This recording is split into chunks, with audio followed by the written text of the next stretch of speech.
কথা সত্য, তাই না? আস্তে আস্তে আমাদের বয়সটা সেই পর্যায়ে যাবে, এক সময় আমিও ঠাকুমা হব, দিদা হব, সেই বয়সটা খুব কাছাকাছি। তাই যতটুকু সময় বেঁচে আছো আনন্দ করে বাঁচো, তাই না? তাই কি বলছে, হাঁটতে লাঠি যখন ধরবে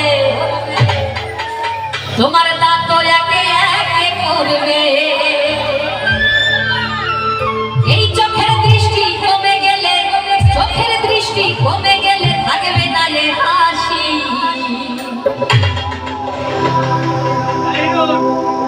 চলো যাই বৃন্দাবন কাশী বনরে, চলো যাই বৃন্দাবন কাশী।